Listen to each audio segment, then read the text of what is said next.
Hello students. आज हम लोग बात करने वाले हैं विजन आईएएस के टेस्ट नंबर 2 टेस्ट नंबर 2 के क्वेश्चन नंबर 21 से लेकर नेक्स्ट जहाँ 50 तक क्वेश्चन देखेंगे। हमने इससे पहले के सारे क्वेश्चन सॉल्व कर लिए विजन आईएएस से रिलेटेड। तो टेस्ट नंबर 1 का 2 का 1 से लेकर 20 तक हम लोग 21 से लेकर 50 तक क्वेश्चन सॉल्व करेंगे इस लेक्चर में। तो चलिए सबसे पहले क्वेश्चन शुरू करते हैं 21 नंबर से। इसमें फर्स्ट नंबर क्वेश्चन दे रहा है कि प्रायः सुर्खी में रहने वाली माया अमोघ और अदम्य क्या है? इस संदर्भ में इसका उपयोग किया जाता है माया अमोघ और अदम्य। तो इसके बारे में पहले दे रहा है मानसिक फसल है, यह भी गलती है।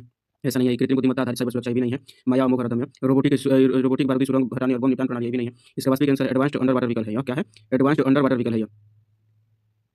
और इसके बाद से बात करेंगे 22 नंबर क्वेश्चन देखेंगे हम लोग। 22 नंबर क्वेश्चन, तो इसमें सबसे पहले दे रहा है 4 ऑप्शन दे रहा है, इसमें से चुन लेना है, पूछा है। सबसे पहले कुछ इसमें आ रहा है जी, तो पूछ रहा है ट्रस्ट इनिशिएटिव के बारे में बात कर रहा है। ट्रस्ट इनिशिएटिव है क्या? तो ट्रस्ट पहल के बारे में बात कर रहा है। इसमें दिया हुआ है यह एक द्विपक्षीय सहभागिता जिसका उद्देश्य एआई क्वांटम कंप्यूटिंग जैसे उभरती प्रौद्योगिकियों में पारदर्शिता, लचीलापन और सुरक्षा सुनिश्चित करने वाला है, करना है। तो यदि कहीं समझ में आ जाएगा, ट्रस्ट लिखा हुआ है, ट्रस्ट का अर्थ है विश्वास, भरोसा। ट्रस्ट और विश्वास और भरोसा लिखा हुआ है। और यहाँ पर दे ही रहा है कि कंप्यूटर क्वांटम और उभरती प्रौद्योगिकी में पारदर्शिता, लचीलापन सुनिश्चित लाना। तो ये देख कर लग रहा है कि यही हो जाएगा। तो इसका 22 नंबर क्वेश्चन का आंसर ही हो जाएगा, फर्स्ट ऑप्शन नंबर ए। इसके बाद से बात करेंगे 23 नंबर क्वेश्चन। 23 नंबर क्वेश्चन देखेंगे हम लोग। तो इसमें भी सही पूछ रहा है, सबसे पहले पूछ रहा है इसमें से सही कौन से हैं, सही पूछ रहा है। और 2 ऑप्शन दिया हुआ है, उसमें से चुनना है। इसमें पहले कहा वायुमंडल मुख्य रूप से नाइट्रोजन, ऑक्सीजन और आर्गन से बना है। वायुमंडल मुख्य रूप से नाइट्रोजन, ऑक्सीजन और आर्गन से बना है। ओजोन परत मुख्य रूप से क्षोभ मंडल में पाई जाती है। पहला नंबर दिया है वायुमंडल मुख्य रूप से नाइट्रोजन, ऑक्सीजन और आर्गन से बना है, एकदम सही है। दूसरा नंबर ओजोन परत द्वारा क्षोभ मंडल में पाई जाती है, ये गलती है जी। ये जो है ओजोन परत जो है समताप मंडल में पाया जाता है, न कि क्षोभ मंडल में। तो हम बात करेंगे 24 नंबर। अब नेक्स्ट क्वेश्चन है 24 नंबर का। 24 नंबर में भी सही ही पूछ रहा है, 4 ऑप्शन दिया, इसमें से चुनकर बता देना कि कौन सा सही है। इसमें से बता देना है कि निम्नलिखित कथनों में से सही को चुना है। तो इसमें कह रहा है माही नदी जो है, माही नदी भारत की एकमात्र नदी है जो कर्क रेखा को 2 बार काटती है। तो इस वजह से आप लोग विचार करना। दूसरे नंबर में है राजस्थान में उदयपुर कर्क रेखा के सबसे निकट अवस्थित शहर है। उदयपुर जो है कर्क रेखा के निकट सबसे निकट अवस्थित शहर है जी। तो इसमें पहला नंबर क्वेश्चन हो जाएगा, पहला नंबर तो सही हो जाएगा, पहला नंबर सही हो जाएगा। लेकिन दूसरा नंबर दे रहा है कि यह उदयपुर सबसे निकट अवस्थित शहर है, यह गलती है। यहाँ पर उदयपुर सबसे निकट अवस्थित शहर नहीं है। और इसके बाद से बात करेंगे क्वेश्चन नंबर 25। क्वेश्चन नंबर 25 हम लोग देखेंगे। क्वेश्चन नंबर 25 देखेंगे। निम्नलिखित कथनों पर विचार करने के लिए बोल रहा है, रूप में से कितने राज्यों से होकर कर्क रेखा गुजरती है? कितने राज्यों से होकर कर्क रेखा गुजरती है? तो इसमें देख लेते हैं कि गुजरात दिया है, छत्तीसगढ़ दिया है, त्रिपुरा, मणिपुर और राजस्थान। तो इसका एक फॉर्मूला है जिसको मित्र परगम छाड़ जिसको बोलते हैं, मिजोरम, र से त्रिपुरा, प से पश्चिम बंगाल, र से राजस्थान, मित्र जिसको कहते हैं मित्र, परगम छाड़ जिसको त्रिपुरा, ग से गुजरात, म से मध्य प्रदेश, छ से छत्तीसगढ़, झ से झारखंड। यह हो जाएगा, इतना होता है। लेकिन इसमें से दे रहा है गुजरात तो दिया है, इस फॉर्मूले में गुजरात, छत्तीसगढ़ दिया जा रहा है, त्रिपुरा दिया जा रहा है, राजस्थान दिया जा रहा है, लेकिन एक मणिपुर नहीं, मणिपुर से होकर कर्क रेखा नहीं गुजरती है। तो इसलिए इसका 4 ऑप्शन सही है, केवल 4 ऑप्शन सही हो जाएगा। तो 25 नंबर क्वेश्चन का आंसर हो जाएगा ऑप्शन नंबर सी। इसके बाद से बात करेंगे भारत की लैटेराइट मृदाओं के संदर्भ में निम्नलिखित कथनों में से कौन सा सही है? यहाँ लैटेराइट मृदाओं के संदर्भ में कह रहा है, लैटेराइट मृदा के बारे में बोल रहा है। स्पेशलिटी पता होना चाहिए। इसमें दिया है ये उच्च तापमान निम्न वर्षा वाले क्षेत्रों में अच्छी तरह विकसित होते हैं जी। क्या ये उच्च तापमान निम्न वर्षा वाले क्षेत्र में? गलती है। उच्च तापमान ठीक है, उच्च तापमान वाले क्षेत्र में विकसित होते हैं, लेकिन निम्न वर्षा की जगह उच्च वर्षा वाले क्षेत्र में लैटेराइट मृदा विकसित होते हैं। और दूसरा नंबर दे रहा है इसमें जैविक पदार्थ और ह्यूमस प्रचुर मात्रा में पाया जाता है।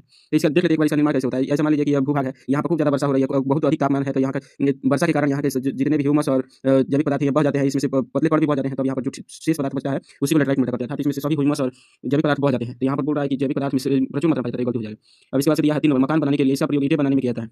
तो यह सही है। कैसे कि जो शेष बचता है सिलिका बच जाता है, तो यह सिलिका और लोहा बच जाता है, जिसके कारण ये काफी मजबूत हो जाता है और इसका ईंट बनाया जाता है, बहुत मजबूत होता है, इसलिए मकान बनाने में इसका प्रयोग किया जाता है। हम बात करेंगे 27 नंबर क्वेश्चन। 27 नंबर क्वेश्चन देख लेते हैं हम लोग। पश्चिमी विक्षोभ के संदर्भ में विचार करना है। इसमें भी सही पूछ रहा है, 4 ऑप्शन दे रहा है पश्चिमी विक्षोभ के संदर्भ में। तो ये पहला नंबर दे रहा है हल्के चक्रवाती अवदाब है जो पूर्वी भूमध्य सागर से उत्पन्न होते हैं। ये हल्के चक्रवाती अवदाब है जो पूर्वी भूमध्य सागर से उत्पन्न होते हैं, पश्चिमी विक्षोभ। इसके बारे में देख लेते हैं। उसके बाद से तो यह क्या है? सही है। पश्चिमी विक्षोभ का यही तो विशेषता है, जो हल्के चक्रवाती अवदाब है जो पूर्वी भूमध्य सागर से उत्पन्न होते हैं, पश्चिमी विक्षोभ। और दूसरा नंबर यह उत्तरी भारत में रबी फसलों के अत्यधिक लाभकारी है, तो यहाँ सही है। ठंड के दिनों में जो वर्षा होती है जिसके कारण गेहूं की अच्छी फसल लग जाती है, तो यहाँ पर सही हो जाएगा। तीसरा नंबर रात्रि के समय तापमान में वृद्धि अग्रिम संकेत देता है। जैसे ही रात्रि के समय तापमान में वृद्धि होने लगती है तो वैज्ञानिक इसे पता लगा लेते हैं कि पश्चिमी विक्षोभ आने वाला है। तो इसलिए तीसरा नंबर भी सही है, 1 2 3 तीनों सही है। इसका ऑप्शन नंबर सी सही होगा। और इसके बाद से बात करेंगे क्वेश्चन नंबर 28। क्वेश्चन नंबर 28 पर बात करेंगे। तो इसमें दे रहा है 4 ऑप्शन दिया हुआ है, इसमें 1 2 3 1 2 3 का ऑप्शन दिया हुआ है। इसमें देख लेते हैं कौन सा सही है। तो इसमें पहला नंबर दे रहा है हिमालय जो है, इसमें सबसे पहले दे रहा है हिमालय पर्वत के संदर्भ में ही बोला जाता है, सिंधु से सतलज तक को। एक बार देख लेते हैं कैसा है जी। तो यहाँ से यदि हमारा यहाँ पर भारत है, तो यहाँ पर हमारा यदि हमारा भारत है, सॉरी मान लीजिए यहाँ पर भारत है, तो यहाँ से सिंधु से लेकर सतलज तक के भाग को, पंजाब हिमालय, सतलज से काली तक के भाग को, कुमाऊं हिमालय और काली से तीस्ता तक के भाग को, नेपाल हिमालय और नेपाल से दिहांग तक के भाग को, ब्रह्मपुत्र हिमालय के बाद से बात करेंगे इधर। एक नंबर सही हो जाएगा। दूसरा नंबर दे रहा है सतलुज और काली नदियों के मध्य स्थित हिमालय के भाग को नेपाल हिमालय के नाम से जाना जाता है। सतलुज और काली नदियों के मध्य स्थित हिमालय के भाग को नेपाल के हिमालय कहा जाता है, यह गलती हो जाएगा। ऐसे अभी हमने बताया कि सतलुज और हिमालय के बीच भाग को कुमाऊं हिमालय कहा जाता है, ना कि नेपाल हिमालय। और तीसरा नंबर दे रहा है तीस्ता और दिहांग नदियों के मध्य के भाग को असम हिमालय कहा जाता है। असम हिमालय कहा जाता है, एकदम सही है। इसको ब्रह्मपुत्र या असम हिमालय भी कहा जाता है, इसलिए सही है। तो दूसरा नंबर सही, तीसरा नंबर सही हो जाएगा, पहला नंबर सही है और तीसरा नंबर सही है। तो इसमें ऑप्शन देख लेते हैं कौन सा सही है जी। एक नंबर 1 नंबर और 3 नंबर किसमें दिया हुआ है, तो ऑप्शन नंबर सी में दिया हुआ है, तो ऑप्शन नंबर सी सही हो जाएगा। इसके बाद से बात करेंगे क्वेश्चन नंबर 28। क्वेश्चन नंबर 28 की बात करेंगे तो इसमें दिया हुआ है पूर्वी तटीय मैदान के संदर्भ में विचार करना है। पूर्वी तटीय मैदान, इसमें उभरे हुए तट का एक उदाहरण है। पूर्वी तटीय मैदान जो है उभरे हुए तट का एक उदाहरण है। पूर्वी तटीय मैदान पत्तनों और पोताश्रयों के विकास के लिए आदर्श है।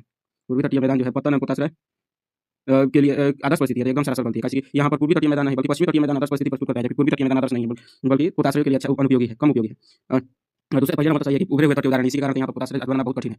उसके बाद से देखेंगे तो इसमें कौन सा है, एक नंबर सही है, लेकिन दो नंबर गलती है। तो यहाँ पर ऑप्शन नंबर ए सही हो जाएगा।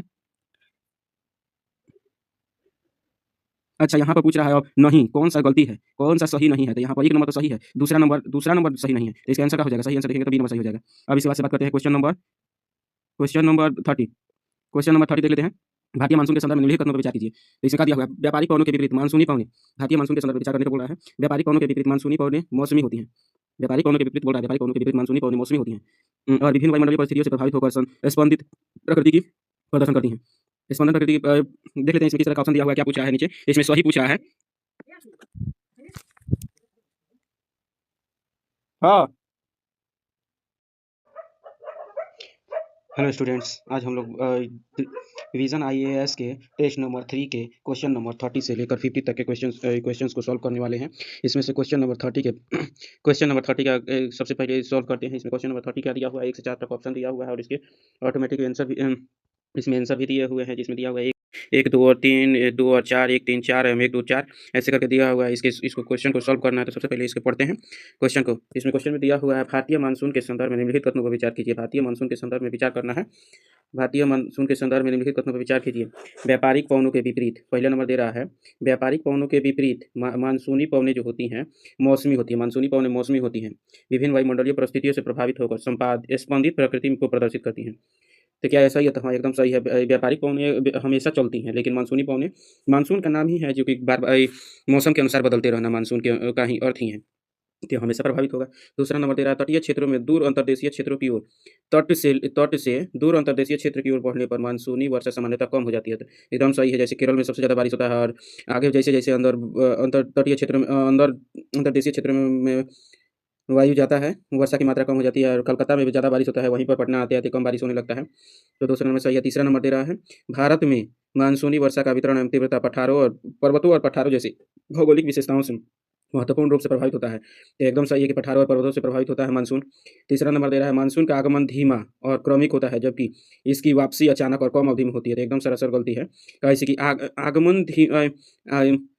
आगमन क्रमिक मतलब तेजी से होता है, जबकि मानसून का जो बहिर्गमन होता है वो धीरे धीरे होता है। तो यहाँ पर चौथा नंबर क्वेश्चन गलती है। तो इसमें देख लेंगे ऑप्शन नंबर कौन सा, 1 2 3 सही है। तो हमारा एक ही नंबर मिल गया, ऑप्शन नंबर 1 सही है।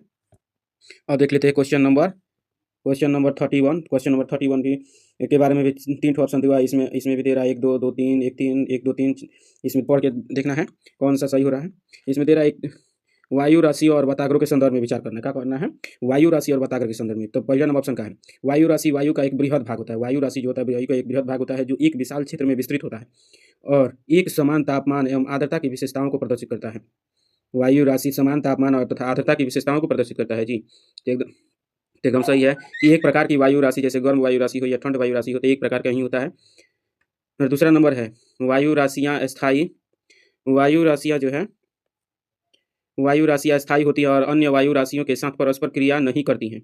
वायु राशियाँ कैसी होती है, तो अस्थायी होती हैं और अन्य वायु राशियों के साथ परस्पर क्रिया नहीं करती हैं। और तीसरा नंबर दे रहा है जब दो भिन्न अर्थात उष्ण एवं शीतल वायु राशियाँ मिलती हैं तो वे वाताग्र का निर्माण करती है। तो 3 नंबर एकदम सही है और 2 नंबर गलती है। काहे जी, तो वायु राशियाँ स्थायी होती हैं। तो एकदम सरासर गलती है कि वायु राशियाँ स्थायी नहीं होती हैं और परस्पर क्रिया भी करती हैं। ये क्रिया भी करती है, यहाँ पर दे रहा है कि नहीं करती हैं, तो ये गलती हो जाएगा। तो इसलिए 1 और 3 सही हो जाएगा, 2 नंबर गलती हो जाएगा। 1 और 3 सही हो जाएगा, ऑप्शन नंबर सी सही हो जाएगा। इसके बाद से देखते क्वेश्चन नंबर 32 को सॉल्व करते हैं हम लोग। क्वेश्चन नंबर 32 इसमें भी दिया हुआ है 2 ऑप्शन दिया हुआ है, 1 और 2 कोई नहीं जैसा ऑप्शन दिया हुआ है। तो इसमें देख लेते हैं पहले नंबर चक्रवात के संदर्भ में पूछ रहा है। चक्रवात, तो इसमें दे रहा है प्रति चक्रवात स्थिर मौसम की दशाओं, स्वच्छ आसमान और शुष्क वायु से संबंध होते हैं। प्रति चक्रवात जो है स्थिर मौसम की दशाओं, स्वच्छ आसमान, शुष्क वायु से संबंध होते हैं। तो क्या ये सही है जी? तो हाँ एकदम सही है। वायु राशि का प्रति चक्रवात स्थिर मौसम की दशाओं में ही होता है। स्वच्छ आसमान और शुष्क शुष्क वायु लाता है प्रति चक्रवात, लेकिन चक्रवात तो आंधी तूफान लाता है जी। और दूसरा नंबर दे रहा है उत्तरी गोलार्ध में प्रति चक्रवात में पौने दक्षिणावर्त दिशा में। उत्तरी गोलार्ध में दे रहा है, उत्तरी गोलार्ध में प्रति चक्रवात में पौने दक्षिणावर्त दिशा में, अर्थात घड़ी की दिशा में, जबकि दक्षिणी गोलार्ध में वामावर्त दिशा में चलती हैं। तो एकदम सही है जी, 2 नंबर भी सही है। तो इसीलिए इसमें इसका क्वेश्चन का दोनों सही हो जाएगा, तो 1 और 2 दोनों सही हो जाएगा। तो इसमें 1 और 2 दोनों सही हो जाएगा, तो ऑप्शन नंबर सी सही हो गया। अब इसके बाद से देख लेते हैं क्वेश्चन नंबर 33। क्वेश्चन नंबर 33 में भी 3 ऑप्शन दिया हुआ है और इसमें पूछ रहा है 1 2 2 3 1 3 1 2 3 करके दिया हुआ है। तो इसमें देख लेते हैं कौन सा क्या पूछ रहा है, क्या क्या दिया हुआ है। तो इसमें दे रहा है बहिरुष्णकटिबंधीय चक्रवात, बहिरुष्णकटिबंधीय चक्रवात के संदर्भ में दे रहा है और सही पूछ रहा है कौन सा से सही है। बहिरुष्णकटिबंधीय चक्रवात के संदर्भ में कौन से सही का बात पूछ रहा है। तो इसमें 1 नंबर दिया हुआ है, 1 नंबर दिया हुआ है इसमें कि बहिरुष्ण कटिबंधीय चक्रवात स्थल और महासागर दोनों पर निर्मित होते हैं। बहिरुष्ण कटिबंधीय चक्रवात स्थल और सागर दोनों पर निर्मित होते हैं। तो हाँ एकदम सही है, ये स्थल और सागर दोनों पर निर्मित होते हैं। ये सामान्य तौर पर पछुआ पवनों के प्रभाव में पश्चिम से पूर्व की दिशा की ओर गति करते हैं। ये सामान्य, दूसरा नंबर तेरा, ये सामान्य तौर पर पछुआ पवनों के प्रभाव में पश्चिम से पूर्व की ओर गति करते हैं। एकदम सही है, ये पछुआ पवनों के प्रभाव में पश्चिम से पूर्व की ओर गति करते हैं बहिरुष्ण कटिबंधीय चक्रवात। और तीसरा नंबर दिया है उत्तरी गोलार्ध में बहिरुष्ण कटिबंधीय चक्रवात वामावर्त दिशा में प्रवाहित होते हैं। उत्तरी गोलार्ध में बहिरुष्ण कटिबंधीय चक्रवात जो है वामावर्त दिशा में प्रवाहित होते हैं। तो एकदम सही है, वामावर्त दिशा में ही बहिरुष्ण कटिबंधीय चक्रवात प्रवाहित होते हैं। तो इसमें तीनों के तीनों ऑप्शन सही है। तो इसमें कौन सा दे रहा है, एक अर्थात डी नंबर दे रहा है, 1 2 3 सबका सब सही है। 33 नंबर क्वेश्चन का आंसर हो जाएगा ऑप्शन नंबर डी। अब देख लेते हैं क्वेश्चन नंबर 34 के बारे में देख लेते हैं। तो इसमें दे रहा है कोपेन के बारे में। कोपेन के वर्गीकरण के अनुसार भारत के जलवायु क्षेत्रों के संदर्भ में निम्नलिखित युग्मों पर विचार कीजिए। कोपेन के वर्गीकरण के अनुसार भारत के जलवायु क्षेत्रों के युग्मों पर विचार करना है। तो इसमें देख लेते हैं। तो कोपेन के ने दिया है उष्णकटिबंधीय मानसून पश्चिमी घाट दे रहा है। तो क्या ऐसा ही है? तो एकदम सही है जी, AM इसको कहते हैं। अर्थात उष्णकटिबंधीय मानसून जहाँ पर रोजाना लगभग बारिश होती है, ज़्यादातर बारिश होती है देश का, तो उष्णकटिबंधीय मानसून है पश्चिमी घाट में एकदम स्पष्ट रूप से पाया जाता है। दूसरा नंबर दिया है उष्णकटिबंधीय सवाना के मैदान तो छत्तीसगढ़ में ही पाए जाते हैं। तो यह भी सही है। लेकिन तीसरा नंबर दे रहा है शीत आर्द्र जलवायु अरुणाचल प्रदेश दे रहा है। तो क्या सही है? नहीं, यह गलती है कि शीत आर्द्र जलवायु भारत में लगभग पाई ही नहीं जाती है और अरुणाचल प्रदेश दे रहा है। अब इसके बाद से देखेंगे 35 नंबर क्वेश्चन हम लोग देखेंगे, जिसमें दे रहा है गंगा नदी तंत्र के संदर्भ में विष्णुप्रयाग निम्नलिखित नदियों में से किसके संगम पर अवस्थित है। तो विष्णुप्रयाग किस, ये तो सबसे आसान क्वेश्चन है जी। विष्णुप्रयाग किसके संगम पर है? तो धौली गंगा और अलकनंदा के संगम पर है। धौली गंगा और अलकनंदा के संगम पर विष्णुप्रयाग स्थित है। पिंडार और अलकनंदा के संगम पर कौन है जी? तो पिंडार और अलकनंदा के कर्णप्रयाग है, कर्णप्रयाग है यहाँ पर। इसलिए अब चलिए आगे बढ़ते हैं। इसके बाद से इधर देखेंगे 36 नंबर क्वेश्चन। ठंडी 2 कथन दिया हुआ है और उसके अनुसार क्वेश्चन पूछा हुआ है ट्रेडिशनल मेथड में। इसमें दिया हुआ ठंडी जलवायु में मृदा में बहुत कम ह्यूमस सामग्री होती है। ठंडी जलवायु में मृदा में बहुत कम ह्यूमस सामग्री होती है। कह रहा है ठंडी जलवायु जो है में मृदा में बहुत कम ह्यूमस सामग्री होती है। तो क्या ऐसा ही है? तो एकदम सही है कि ठंडी जलवायु में मृदा में, कैसे कि वहाँ पर अपघटन की दर ही बहुत कम होता है। मान लीजिए कि ठंडी जलवायु है, वहाँ पर मृदा है, वहाँ पर घास फूस पड़ भी जाएगा, फिर भी अपघटन की दर बहुत कम होने के कारण यहाँ पर मृदा में ह्यूमस की कमी हो जाती है। दूसरा नंबर ठंडी जलवायु में जीवाणु की सक्रियता अधिक होती है। तो पढ़ते ही एकदम दिखाई दे दिया कि ई का दे रहा है ठंडी जलवायु में जीवाणु की सक्रियता अधिक होगी, तो सरासर गलती है। गर्म जलवायु में जीवाणु की सक्रियता अधिक होती है। तो इसीलिए एक सही है, दूसरा गलती है। और ऑप्शन में दे रहा है ऑप्शन नंबर सी, एक सही है, दूसरा गलती है। तो यहाँ पर ऑप्शन नंबर सी सही हो जाएगा। अब देखेंगे 37 क्वेश्चन नंबर 37 के बारे में देख लेते हैं। क्वेश्चन नंबर 37 दिया है हिमालय और प्रायद्वीपीय नदियों के संदर्भ में निम्नलिखित कथनों पर विचार कीजिए। हिमालय और प्रायद्वीपीय नदी के संदर्भ में विचार करना है। हिमालयी नदियाँ 12मासी होती है। हिमालयी नदियाँ कैसी होती है? तो 12मासी होती हैं, जबकि प्रायद्वीपीय नदियाँ मौसमी प्रकृति की होती है। प्रायद्वीपीय नदियाँ मौसमी होती हैं। प्रायद्वीपीय नदियाँ क्या सही है? तो एकदम सरासर सही है कि हिमालयी नदियाँ 12मासी होती है हिम के पिघलने के कारण। जबकि दूसरा नंबर दे रहा है प्रायद्वीपीय नदियाँ सामान्य तौर पर सीधे मार्ग का अनुसरण करती हैं, जबकि हिमालयी नदियों में विसर्प मार्ग होता है। तो एकदम सही है ये भी, ऐसे कि जिसमें ज़्यादा पानी रहेगा वही ना उछल कूद करेगा। तो इसीलिए इसीलिए तो हिमालयी नदियों में ज़्यादा पानी रहता है, इसीलिए इधर उधर उछल कूद करके सर्वसर्प बना देती हैं। और तीसरा नंबर दिया हुआ है, हिमालयी नदियाँ गहरी भी आकार की घाटियों से होकर प्रवाहित होती है।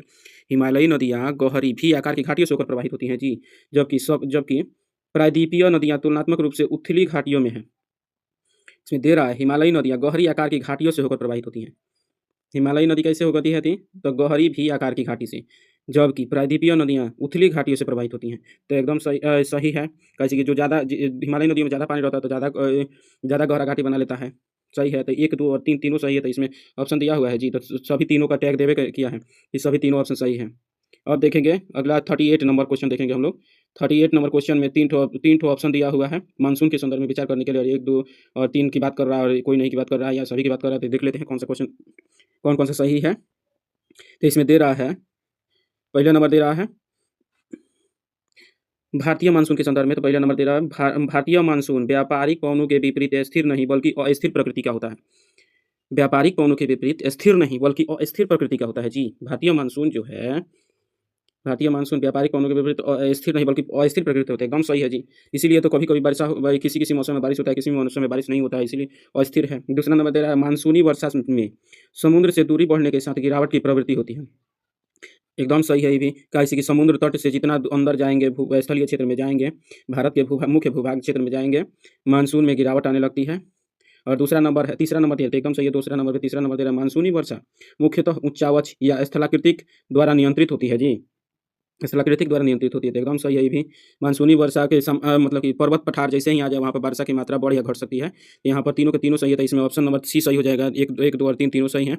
अब देख लेते हैं क्वेश्चन नंबर 39। क्वेश्चन नंबर 39 दिया हुआ है। इसमें बोल रहा है जल जीवन मिशन के घटकों के बारे में बोल रहा है और सही उत्तर का चुनने की बात कर रहा है। तो जल जीवन मिशन, तो धूसर जल प्रबंधन, जल जीवन मिशन के बारे में बोल रहा है कि धूसर जल प्रबंधन की बात करता है जी। इसमें ऑप्शन 1, 2 करके दिया हुआ है, 1, 2, 1, 3, 2, 3, 4 करके दिया हुआ है। इसमें देख लेते हैं कौन सा सही है।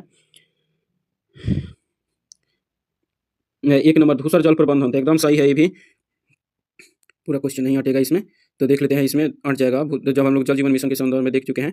तो यहाँ पर 1 नंबर सही है धूसर जल प्रबंधन। दूसरा नंबर दिया है कौशल विकास और रोजगार सृजन, तो यह भी सही है। जल जीवन मिशन का यह भी उपयोग है। बॉटम अप योजना इसके मतलब कि नीचे से ऊपर को उठाना जल को और को, तो इसको बॉटम अप योजना भी इसमें शामिल है। महिला सशक्तिकरण भी करता है।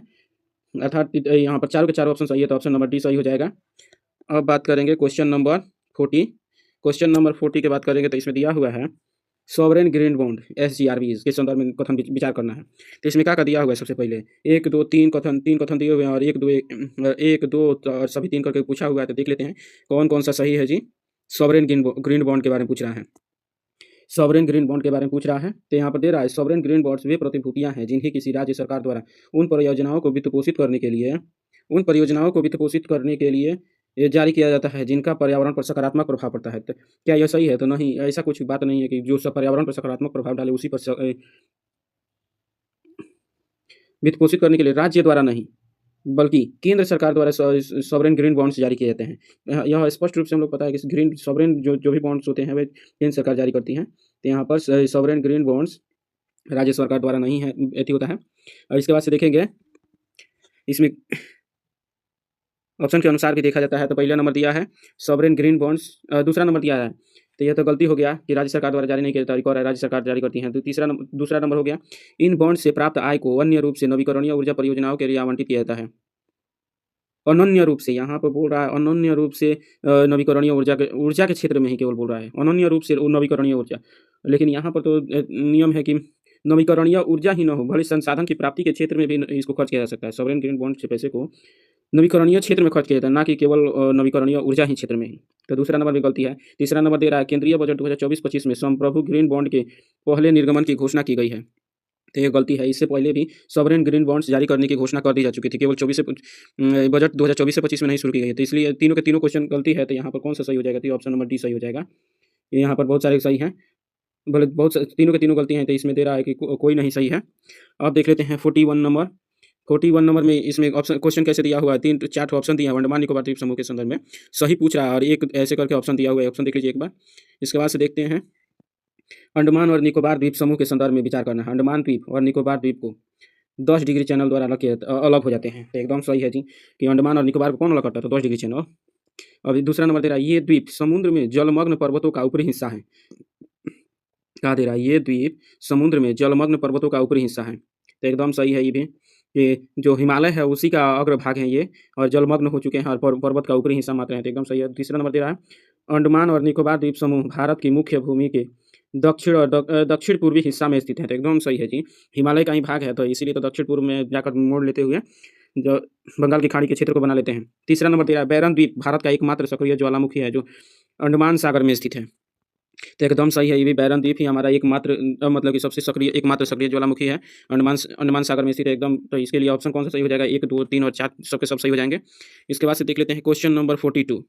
क्वेश्चन नंबर 42 के बाद देख लेते हैं हम लोग। तो इसमें दिया लक्षद्वीप के संदर्भ में विचार करना है, कौन सा सही नहीं है, लक्षद्वीप के संदर्भ में कौन सा सही नहीं है। तो इसमें दे रहा है पहले ऑप्शन नंबर ए दे रहा है कि समस्त द्वीप समूह प्रवाल निक्षेपों से बना है। तो इसमें ये तो सही है, लेकिन इसमें क्या पूछ रहा है कि सही नहीं है, गलती पूछ रहा था। इसमें पहले दे रहा है बना है, तो ये तो सही है। दूसरा नंबर दे रहा है, लक्षद्वीप की राजधानी कवरत्ती कन्नानौर द्वीप समूह में स्थित है, कन्नानौर द्वीप समूह में, तो यह भी सही है जी।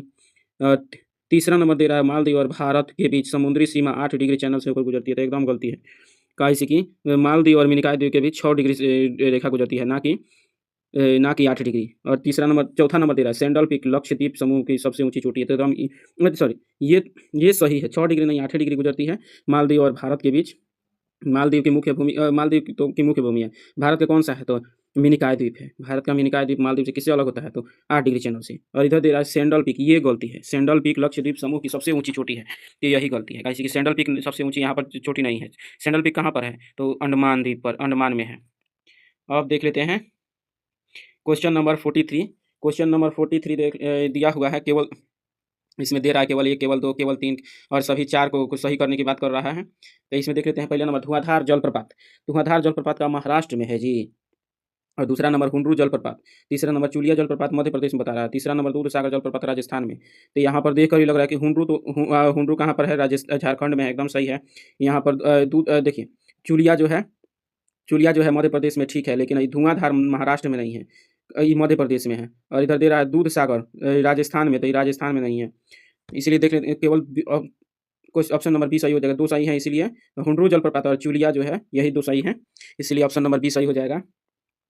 इसके बाद से देख लेते हैं 43 के बाद से 44 देख लेते हैं। तो इसमें दे रहा है 44, उत्तरी मैदान की कुछ नदियाँ वृक्षाकार अपवाह प्रतिरूप प्रदर्शित करती हैं। सही क्वेश्चन कथन, 2 ऑप्शन दे रहा है, दोनों में से चुनना है कौन सा सही है कौन सा गलती है। तो उत्तरी मैदान की कुछ नदियाँ वृक्षाकार अपवाह प्रतिरूप प्रदर्शित करती हैं, तो एकदम करती हैं कि उत्तरी मैदान की कई सारी नदियाँ हैं जो वृक्षाकार अपवाह प्रतिरूप में हैं। और दूसरा नंबर दे रहा है, अमरकंटक श्रेणी से निकलने वाली नदियाँ अभिकेंद्रीय अपवाह प्रतिरूप प्रदर्शित करती हैं। कह रहा है अमरकंटक श्रेणी से निकलने वाली नदियाँ अभिकेंद्रीय अपवाह प्रतिरूप प्रदर्शित करती हैं जी। तो गलती है ये, अभिकेंद्रीय नहीं अपकेंद्रीय, अर्थात यहाँ पर अमरकंटक अगर श्रृंखला है तो यहाँ से नदियाँ निकलती हैं, तो अपकेंद्रीय मतलब केंद्र से बाहर जाती हैं, ना कि केंद्र की ओर आती हैं। जैसे देख लेंगे इधर सोन भी निकलता है, नर्मदा भी निकलता है अमरकंटक से ही, तो इसलिए अपकेंद्रीय है, ना कि अभिकेंद्रीय। तब दूसरा नंबर गलती हो गया, तो पहला नंबर सही हो जाएगा। उसके बाद से देख लेते हैं क्वेश्चन नंबर 45। क्वेश्चन नंबर 45 देख लेते हैं। तो इसमें दिया हुआ है, ये मृदाएं मुख्यतः पश्चिमी और मध्य भारत के निम्न वर्षा वाले क्षेत्रों में विकसित होती हैं जी। अच्छा, परिभाषा दिया हुआ है और उसमें से चुनना है कि कौन सा इन चारों में से कौन सा सही है। परिभाषा दिया हुआ है और उसमें से देख लेना है कि कौन सा चारों में से कौन सा सही है। तो दे रहा है, ये मृदाएं मुख्यतः पश्चिमी और मध्य भारत के निम्न वर्षा वाले क्षेत्रों में विकसित होती है, निम्न वर्षा वाले क्षेत्रों में विकसित होती है जी। और दूसरा नंबर दे रहा है, इसमें मृत्तिका का प्रतिशत अधिक होता है। सबसे पहले एक बार देख लीजिए कौन कौन सी विशेषता कहाँ पर होती है। तो पश्चिमी और मध्य भारत के निम्न वर्षा वाले क्षेत्रों में बता रहा है, तो यहाँ पर देख कर ही पता चल जाएगा इसमें से। अब इसके आगे पढ़ भी लेते हैं। इसमें मृत्तिका या क्ले का प्रतिशत अधिक होता है, गीली होने पर फूल जाती है, लेकिन सूखने पर गहरी दरारें विकसित हो जाती हैं। इसे स्वतः वातन का सहायता प्रदान करती हैं। कैल्शियम कार्बोनेट, मैग्नीशियम, पोटास, चूने की प्रचुरता होती है, लेकिन फास्फोरस की कमी होती है। कपास, दलहन, तिलहन, जैसे ही आया कपास, दलहन, तिलहन, जैसे ही पता चला इधर तो कुछ कम सहायता मिलता है, स्वतः वातन और इधर से कम जानकारी मिलता है, लेकिन जैसे कहता है कपास की खेती, दलहन, तिलहन कहाँ पर होता है जी, तो रेगूर मृदा में है। तो ऑप्शन नंबर सी सही हो जाएगा। इसके बाद से देख लेते हैं क्वेश्चन नंबर 46। क्वेश्चन नंबर 46 में क्या दे रहा है, वैश्विक ऊर्जा थिंक टैंक कौन सा है जी, तो एम्बर थिंक टैंक का नाम क्या है, तो एम्बर द्वारा जारी किया गया global electricity review global electricity review 2024 report में विश्व में सौर ऊर्जा उत्पादन के बारे में वर्णित किया गया है। अच्छा, तो एम्बर नाम की जो संस्था है उसने सौर ऊर्जा उत्पादन के बारे में वर्णन दिया है। इस रिपोर्ट के अनुसार वर्ष 2023 में सौर उत्पादन में तीव्रतम उछाल या वृद्धि के आधार पर अवरोही क्रम में व्यवस्थित कीजिए। उछाल या वृद्धि के आधार पर निम्नलिखित देशों को अवरोही क्रम में व्यवस्थित कीजिए। तो देख लेते हैं जी, सबसे ज़्यादा उछाल किसने किया है जी? तो सबसे ज़्यादा उछाल चीन ने किया है सौर ऊर्जा उत्पादन में, चीन ने। उसके बाद से अमेरिका ने किया है, तो अब किया है ब्राज़ील ने, और सबसे अंतिम में कौन है? तो भारत है। अर्थात तो यहाँ पर ब्राज़ील भारत से आगे निकल गया। सौर ऊर्जा उत्पादन में उछाल दिखाया, भले ही उत्पादन में भारत से पीछे है ब्राज़ील, लेकिन उछाल काफ़ी तेज़ी से दिखाया है। तीव्रतम उछाल दिखाया है ब्राज़ील ने। चीन और ब्राज़ील थोड़ा सा इस समय भारत से आगे निकल गया। अब देखेंगे क्वेश्चन नंबर 47। क्वेश्चन नंबर 47 देख लेते हैं। यहाँ पर दे रहा है, निम्नलिखित कथनों पर विचार कीजिए। महासागरीय जल का तापमान गहराई बढ़ने के साथ एक समान दर से बढ़ता है। महासागरीय जल का तापमान गहराई बढ़ने के साथ एक समान दर से बढ़ता है। क्या यह सही है? महासागरीय जल का तापमान जो है, तो पहला नंबर क्वेश्चन गलती है।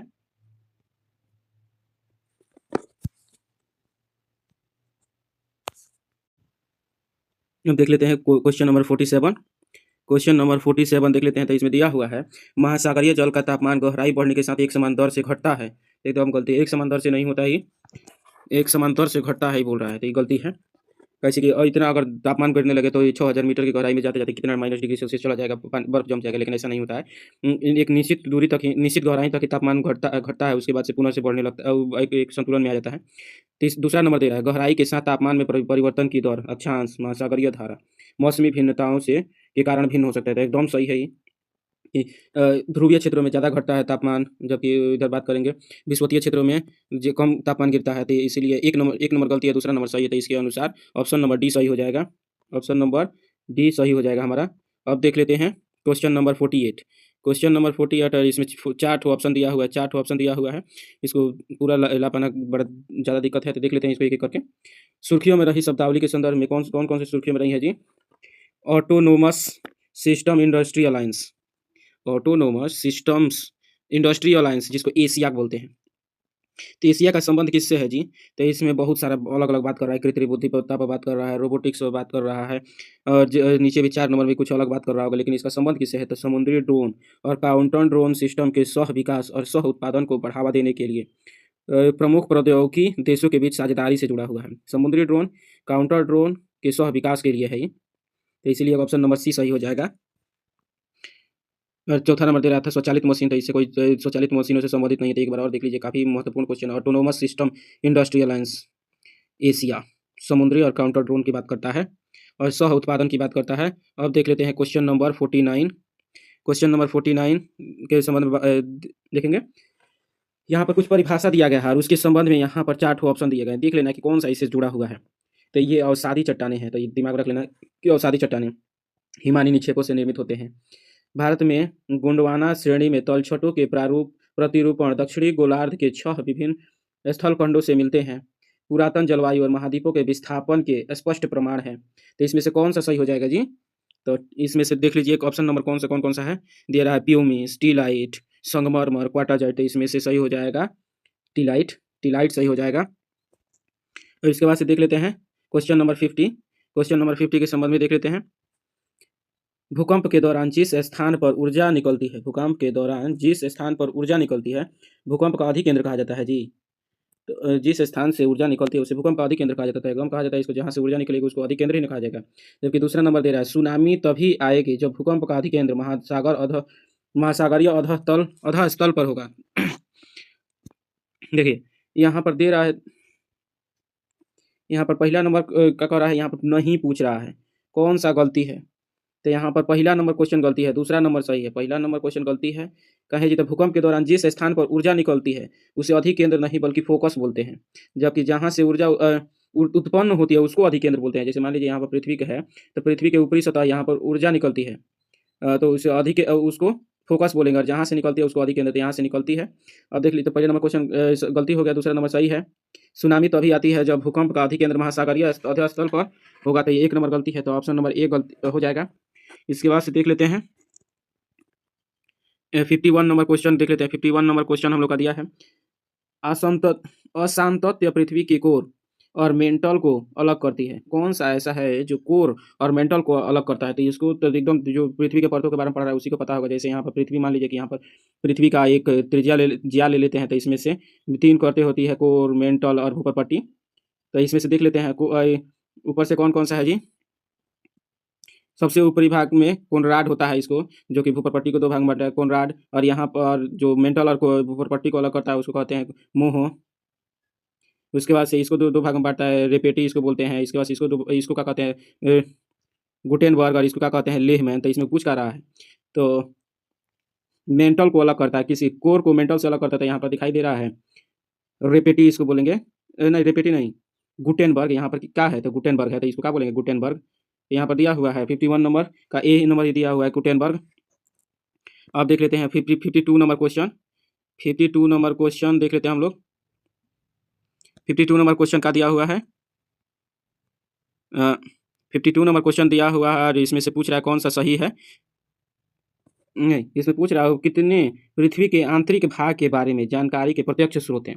पृथ्वी के आंतरिक भाग के बारे में जानकारी कौन किससे किससे मिलता है? जब भूकंप आया उससे भी मिल जाता है, भूकंप की विभिन्न गतियाँ आती हैं, इससे पृथ्वी की आंतरिक सतहों के बारे में जानकारी मिलता है। दूसरा नंबर, ज्वालामुखी उद्गारती, एकदम सही है। ज्वालामुखी निकलता है तो पता चलता है कि नीचे ज्वाला अग्नि है, लावा है। खदानों से प्राप्त चट्टानें, तो एकदम ये भी बात बताता है कि पृथ्वी के अंदर क्या कैसी संरचना है। तो इसमें नहीं, ये सही नहीं होगा, ये केवल दो सही है इसमें। तो ये देख लेते हैं।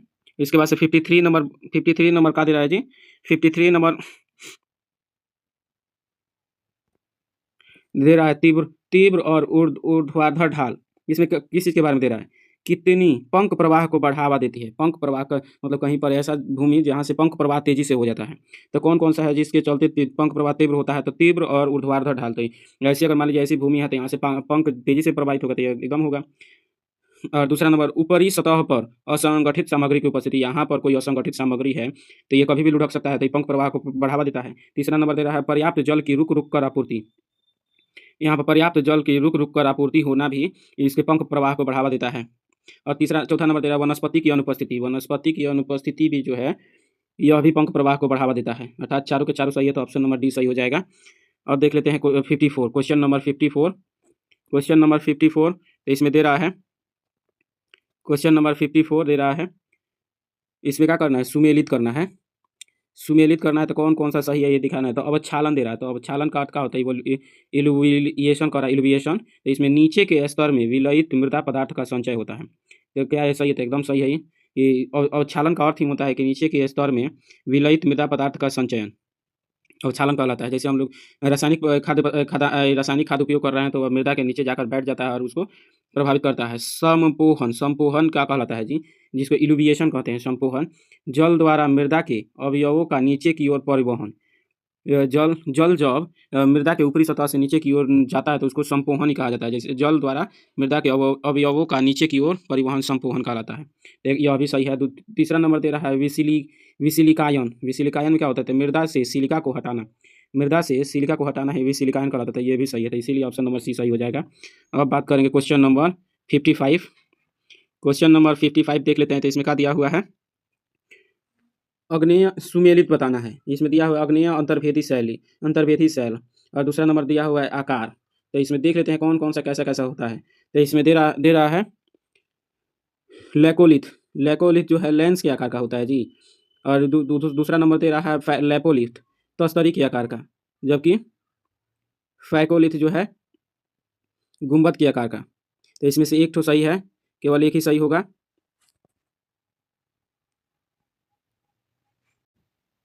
इसमें दे रहा है लेकोलिथ। लेकोलिथ जो है लेंस के आकार का होता है, तो एकदम सही है, लेकोलिथ लेंस के आकार का। लेकिन लेपोलिथ जो होता है तस्तरी के आकार का, तो यह गलती है। फैकोलिथ गुंबद के आकार का, तो यह भी गलती है। तो इसमें कौन सा सही हो जाएगा, ऑप्शन नंबर केवल एक ए सही हो जाएगा। इसके बाद से 56 नंबर क्वेश्चन देख लेते हैं। तो इसमें क्या दिया हुआ है, 56 नंबर क्वेश्चन में दिया हुआ है देशांतर के संदर्भ में विचार करना है। देशांतर जो कि पृथ्वी का पृथ्वी है, तो यहाँ से उत्तर से दक्षिण के मिलाने वाले रेखा देशांतर कहते हैं। तो इसके संबंध में दिया हुआ है देशांतर एक कोणीय दूरी है। देशांतर एक कोणीय दूरी है जिसे विषुवत के उत्तर या दक्षिण में डिग्री में मापा जाता है। क्या ऐसा ही था? एकदम गलती है जी। ये देशांतर देशांतर नहीं बल्कि अक्षांश की परिभाषा दिया हुआ है। अक्षांश की परिभाषा है कि कोणीय दूरी है जिसे विषुवत के उत्तर या दक्षिण की डिग्री में मापा जाता है। दूसरा नंबर दे रहा हूं, अंतर्राष्ट्रीय तिथि रेखा के संबंध में स्थानीय समय को निर्धारित करने के लिए देशांतर का उपयोग किया जाता है। अंतर्राष्ट्रीय तिथि रेखा के संबंध में स्थानीय समय को निर्धारित करने के लिए देशांतर का उपयोग किया जाता है। तो एकदम गलती है जी। तो अंतर्राष्ट्रीय तिथि रेखा के संबंध में स्थानीय समय को निर्धारित करने के लिए देशांतर का उपयोग किया जाता है। तो सही नहीं है ये। तो ये ऑप्शन नंबर डी सही हो जाएगा। इसके बाद से देख लेते हैं 57 नंबर क्वेश्चन देख लेते हैं हम लोग। 57 में दे रहा है कौन कौन सी ऐसी आकृतियाँ जो है भू आकृतियाँ जो है हिमनदों से निर्मित है। हिमनदों से निर्मित होने वाली को एक नंबर दे रहा है कोरिस, दूसरा नंबर लटकती घाटी, तीसरा नंबर तीक्ष्ण कटक दे रहा है। तो तीनों के तीनों जो है हिमनदों से निर्मित होती हैं। कोरिस भी, लटकती घाटी भी, तीक्ष्ण कटक भी, सभी के सभी हिमनदों से निर्मित होते हैं। इसीलिए 1 2 3 तीनों के तीनों सही है। इसलिए ऑप्शन नंबर सी सही होगा। अब हम लोग नेक्स्ट जो भी 43 क्वेश्चन बच रहा है उसको नेक्स्ट लेक्चर में समाप्त करेंगे। अगर लेक्चर अच्छा लगा हो तो सब्सक्राइब करें।